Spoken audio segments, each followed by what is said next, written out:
সবাই কেমন আছো? আশা করি সবাই খুব খুব ভালো রয়েছো। আমিও খুব ভালো আছি, কিন্তু এখন যেহেতু ওয়েদার চেঞ্জ হচ্ছে তাই একটু আধটু শরীর খারাপ ঠান্ডা লাগা আমার তো রয়েইছে। কথা শুনে সবাই বুঝতে পারছো নাক টাক পুরো বন্ধ হয়ে গেছে। এবার হচ্ছে এইভাবেই চলছে। আর দেখো আমি কোথায় যাব বেরিয়ে পড়েছি। এখন ঘড়িতে বাজে সকাল 10টা, আমার কিন্তু টিউশন পড়ানো হয়ে গেছে। আর চান করে আমি বেরিয়ে পড়েছি। আর এই দেখো চুল আঁচড়াচ্ছি, চুল যেন ওঠার শেষ নেই। যতবার চুল আঁচড়াবো ততবার চুল উঠবে। চুল উঠে উঠে একদম তলাটা সরু হয়ে গেছে। চুলের কথা মানে শুনলে আমার ভীষণই রাগ হয়ে যায়। আর কি বলবো, আর আমার চুলটা দেখো কার্লি চুল।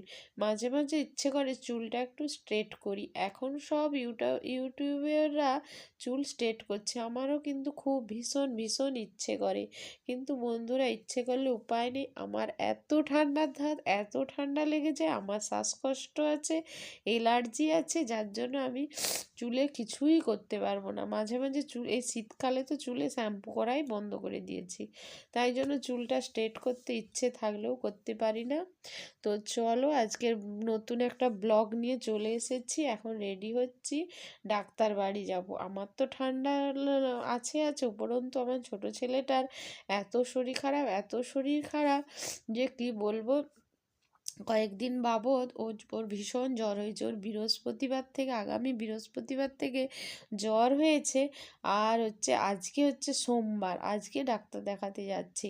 প্রথমে ভেবেছিলাম হালকা জ্বর। আর আমাদের যে ডাক্তারবাবুকে দেখানো হয়, ওই ডাক্তারবাবু বৃহস্পতিবার থেকে বসে না, একদম রবিবার থেকে বসে। তাই জন্য দেখাতেও পাচ্ছি না। আর ওকে এমনি ওষুধ দোকান থেকে বলে জ্বরের ওষুধ এনে খাইয়ে দিয়েছিলাম, জ্বরটা কমে গেছে।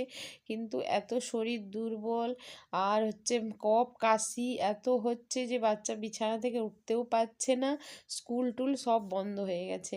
তাই জন্য আজকে সকালবেলায় ওকে ওর দাদা ডাক্তারের কাছে দিয়ে এসছে, লাইন দেওয়ার জন্য বসিয়ে দিতে গিয়েছে। আর আমি এইবার চান করে ওকে ডাক্তার ওখানে পৌঁছে যাব। গেলে আমার বড় ছেলে বাড়ি চলে আসবে, এসে ও কলেজ যাবে। তাই জন্য যেহেতু আমার সকালে টিউশন থাকে, ওই জন্য আমি যেতেও পারছি না, ওকে দিয়ে পাঠিয়েছি। এই জন্য আমি রেডি হয়ে পড়ছি। আর সকালের কোনো ব্লগ শেয়ার করলাম না, একদম 10টা থেকে ব্লগটা। এইবার আমি চলে যাচ্ছি। আর ডাক্তারখানায় গিয়ে তোমাদের সঙ্গে দেখা করছি। এবার আমি আমার ঘর থেকে বেরিয়ে গেলাম, গিয়ে এই দেখো ডাক্তারখানায় চলে এসে এই যে ছোট ছেলে পাশে বসে রয়েছে। এবার এখানে বসে আছি। এরপর ওর ভীষণ খিদে পেয়ে গেছে, তাই জন্য পাশে একটা দোকানে গিয়ে ঘুগনি মুড়ি কিনে খেলাম। কেন অতক্ষণ বাচ্চা কি না খেয়ে দিয়ে থাকবে।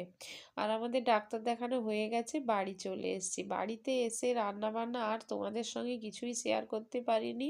কেন তখন বেজে গেছে 12:30। তখন তাড়াহুড়ো করে সমস্ত কাজ করে নিয়েছি। আর তারপরে হাজব্যান্ডও কাজ থেকে চলে এসছে, ওকে খেতে দেওয়া এ করা। তাই জন্য আর দুপুরে ব্লগটা করলাম না, একদম রাতে চলে এসছি। রাতে রান্নাটা তোমাদেরকে শেয়ার করছি। দেখো আজকে ছেলেদের ইচ্ছে হলো একটু, ওরা এগরোল খাবে। তাই জন্য এগরোল ছেলে বানিয়েছে, আমি সব জোগাড় করে দিয়েছি, কাটাকুটি রুটি ময়দা মেখে নিয়েছি, ভেজে দিয়েছি। ও এবার ডিম দিয়ে রুটিটা মানে তৈরি করেছে, করে ও এগরোলের শেপ দিচ্ছে। দেখো কাগজে মুড়ে যেভাবে বানায় সবাই, ও এই বানানোটা ভীষণ ভালো করে, তাই ওকে দিয়েই বানাচ্ছি। তো আজকের ব্লগটা কেমন হলো সবাই অবশ্যই জানাবে। আজকে কিন্তু ছেলের শরীর খারাপ, ওকে ডাক্তারের কাছে নিয়ে যাওয়ার জন্য বেশি বড় ভিডিও দিতে পারিনি, ছোটোখাটো আমি ভিডিও দিচ্ছি। আর ছেলে দেখো কত সুন্দর করে এগরোলগুলো মানে রেসিপি দিচ্ছে। প্রথমে সস দেবে, সস দিয়ে আর চামচ দিয়ে পুরো সসটা মাখিয়ে দেবে রুটিটার উপরে। তারপরে ওদিকে শসা গাজর কুচানো রয়েছে, ওগুলো দিয়ে আর কত সুন্দর করে রুটিটা বানিয়ে নেবে। আর খেতে বন্ধুরা দারুণ দারুণ হয়েছে। আমাদের মাঝে মাঝে আমরা সব কিছু এরকম বাড়িতেই বানিয়ে খাওয়া দাওয়া করি। ঘরে কিন্তু খুব মানে দোকানে কিন্তু খুব কম কিনে খাই। আর বাড়ির রেসিপিটাই বেশিরভাগ সবাই পছন্দ করে। আর দেখো কীরমভাবে বানাচ্ছে। আর মাঝখানে শসা আর গাজর কুচিটা ও দিয়ে দিবে, দিয়ে এবার রুটিটাকে এবার ও হচ্ছে ভাঁজ করে নেবে। তো আজকের ভিডিওটা এখানেই শেষ করব। সবাই ভালো থেকো, সুস্থ থাকো, আবার আসবো